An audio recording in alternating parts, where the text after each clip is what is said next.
ঢাকা বিশ্ববিদ্যালয়ের টিএসসিতে বাংলাদেশের ইতিহাসের সবচেয়ে বড় ত্রাণ কার্যক্রম যেটি সংগ্রহ সেটি চলছে এবং সেখান থেকে যে বাংলাদেশের যে বন্যা কবলিত এলাকাগুলো সেখানে ত্রাণের যে বিতরণ সেই কার্যক্রমটি চলছে।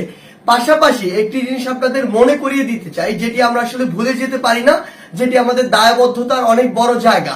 আমরা এগুলোর পাশাপাশি প্রত্যেক দিন বিভিন্ন হসপিটালে ঢাকার যেগুলোতে আমাদের এই স্বৈরাচার ফ্যাসিবাদ যে সরকার ছিল তার পতনের পিছনে যে ভাইরা আসলে রাজপথে রক্ত দিয়েছে এবং অনেক বেশি আহত হয়ে হাসপাতালের বিছানাগুলোতে শুয়ে রয়েছে, সেই ভাইদের কথা আমরা ভুলে যেতে পারি না। আমরা আজকেও ঢাকার অন্যতম গুরুত্বপূর্ণ যে হসপিটালগুলোতে আমাদের এই আহত ভাই বোনেরা ভর্তি রয়েছে তাদের সাথে বিভিন্ন সময় আমরা দেখা করতে গিয়েছি।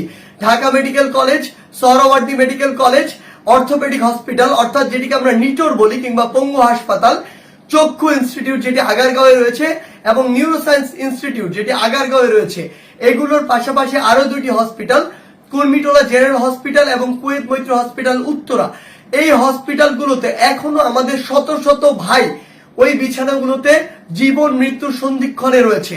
আমরা দেখেছি ওই অর্থোপেডিক পঙ্গু হসপিটালে এমন অনেক ভাই রয়েছে যার একটি হাত নেই, যার একটি পা কেটে ফেলা হয়েছে, এমনকি এমনও ভাই রয়েছে যাদের দুইটি পাই কেটে ফেলা হয়েছে।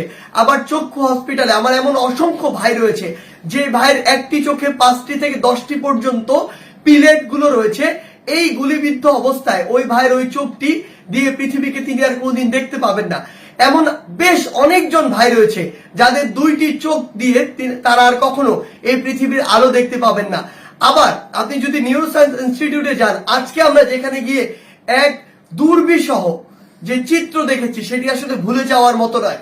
এমন অনেক ভাই রয়েছে যাদের মাথার খুলিগুলো উড়ে গিয়েছে, মাথার উপরে এই যে চামড়াটুকু, এই চামড়ার সাথে সরাসরি মস্তিষ্ক আটকে রয়েছে, সেলাই দিয়ে আটকে রাখা হয়েছে। আপনি যখন হাত দিয়ে স্পর্শ করেন তখন সরাসরি মস্তিষ্ককে স্পর্শ করা যায়। এর চেয়ে দুর্বিষহ চিত্র আর কি হতে পারে। এমন অনেক ভাই রয়েছে, একজন এমন ভাই রয়েছে যার পিছন দিয়ে ঘাড়ে গুলি করা হয়েছে, গলার সামনে দিয়ে গুলিটি বের হয়ে চলে গিয়েছে। ওই ভাই ওখানে জীবন মৃত্যুর সন্ধিক্ষণে রয়েছে। এমন একজন ভাই রয়েছে যার মাথার এক পাশ দিয়ে গুলিটি ছিদ্র করে মস্তিষ্কের এখন মাঝখানে এমন জায়গায় রয়েছে যেই গুলিটি সেখান থেকে বের করতে যদি যাওয়া হয় তাহলে ওই ভাইটি মৃত্যুর সাথে সাথে মৃত্যুর কোলে ঢলে পড়বেন। এমন একজন ভাই রয়েছে যার মস্তিষ্কের উপরে যে করটিকার যে হাড়টি, এর একটি অংশ আলাদা করে রাখা হয়েছে। এমন অবস্থায় বিভিন্ন হসপিটালে ঢাকার আমাদের ভাই বোনেরা রয়েছে। ঢাকা মেডিকেলে যদি আপনি যান দেখবেন পিঠ দিয়ে কিভাবে একটি বুলেট প্রবেশ করে বুকের যে কোনো একটি অংশ দিয়ে ছিদ্র হয়ে বের হয়ে গিয়েছে, ফুসফুসকে ছিদ্র করে বের হয়ে গিয়েছে। এমন ভাইগুলো কিন্তু আমাদের এখনো হসপিটালগুলোতে রয়েছে এবং তাদেরকে ভুলে গেলে চলবে না। আমরা এখনো তাদের প্রত্যেকদিন খোঁজ খবর নেওয়ার চেষ্টা করছি এবং আপনাদের মনে করিয়ে দিতে চাই, যেহেতু এখনো সরকারের পক্ষ থেকে সরাসরি তাদের কাছে কোনো ফান্ড যায়নি, আমার সাথে এবং আমাদের সাথে যারা ব্যক্তিগতভাবে যোগাযোগ করছে, হোক কোনো কোম্পানি কিংবা ব্যক্তি, আমরা তাদেরকে সরাসরি তাদের সাথে কানেক্ট করিয়ে দিচ্ছি। হয়তো সরকারি হসপিটালগুলোতে তাদের যে খরচটি, এই খরচটি যে ওষুধের ফি কিংবা টেস্টের ফি বা অপারেশন ফি, এগুলো হয়তো লাগছে না, কিন্তু একটি মানুষের খরচ তো এর মধ্যে সীমাবদ্ধ নয়। তিনি পরিবারের প্রধান উপার্জনক্ষম ব্যক্তি হলে তার পরিবারের অন্যান্য মানুষগুলোর চলতে হয়, তার পরিবারকে চলতে হয়, কিংবা এখান থেকে বের হওয়ার পরে তার যে একটি দীর্ঘ সময় তার প্রয়োজন সুস্থ হতে, এই সময়টিতে তার খরচের প্রয়োজন হয়। সব মিলিয়ে তার একটি গুরুত্বপূর্ণ একটি আর্থিক সাপোর্টের আসলে প্রয়োজন।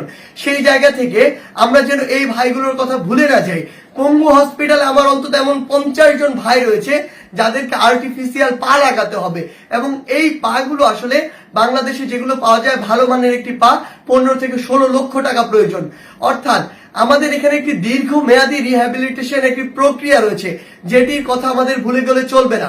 সেই জায়গা থেকে আমি আপনাদের একটি জিনিস অনুরোধ করছি, আপনারা অবশ্যই আমাদের ভাইদের কথা মনে রাখবেন এবং আপনাদের সাধ্য মতো এই ভাইদের পাশেও দাঁড়ানোর চেষ্টা করবেন।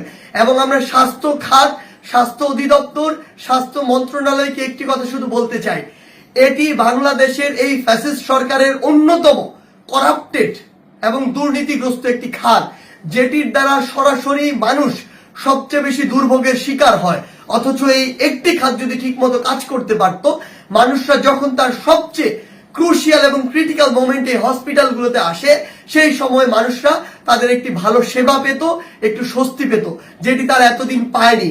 কিন্তু আমরা স্পষ্ট করে বলতে চাই, বৈষম্য বিরোধী ছাত্র আন্দোলনের আমরা যারা রয়েছি, এই তরুণ প্রজন্ম যারা রয়েছে, তাদের নজর কিন্তু এই স্বাস্থ্য খাতের দিকে এবং কড়া নজর রয়েছে।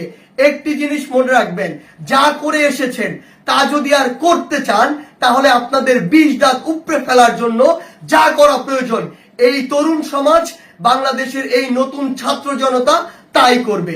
ধন্যবাদ।